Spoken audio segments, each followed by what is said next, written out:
Ողջույն բոլորին։ Պարոն Արտուր Ավանեսյանը Կանդազը իրականացնում է հացադուլ։ Հացադուլ Հայաստանում անարդարության վերացման և քաղաքական հետապնդումների դեմ։ Հանուն մարդու իրավունքների, հանուն մեր արժանապատվության։ Մենք մի այնպիսի օրերում ենք ապրում, որ մեր հերոսները 30 տարվա զինվորականը, ով որ թշնամու ահն ու սարսափն էր, այսօր հայաստանյան բանտում է և ստիպված իրականացնում է հացադուլ։ Այն ձայնագրությունները, որոնք որ տարածվել են հենց իրավապահների կողմից, պարզապես ծաղրելու են, որովհետև այնտեղ խոսք չկա ընտրակաշառքի մասին, այնտեղ խոսք կա հողերը պահելու, բնակարաններ կառուցելու և աշխատատեղեր ստեղծելու մասին։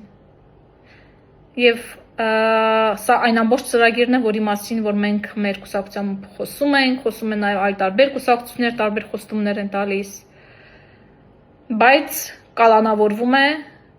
պատերազմի հերոսը։ Ես ասել էի մի անգամ, որ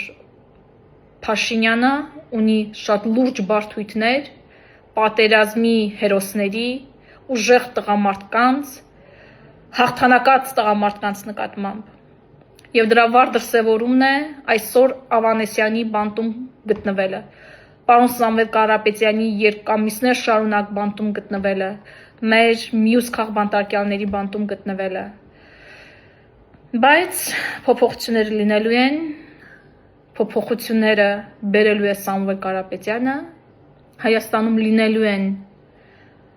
լինելու է համաներում և վերացվելու են քաղաքական հետապնդումները։ Մենք այլևս թույլ չենք լինելու։ Ընդամենը որոշ ժամանակ առաջ ադրբեջանական բանտում հացադուլ էր անում Ռուբեն Վարդանյանը։ Իսկ այսօր պարոն Ավանեսյանն է հացադուլ անում հայաստանյան բանտում։ Սա մեր խարանն է։ Զուգակցված, իրար ձայն տված աշխատում են երկու քաղաքակիրթ ընկերները՝ Ալիևն ու Փաշինյանը, բայց ժողովուրդը իր խոսքը ասելու է հունիսի 7-ին։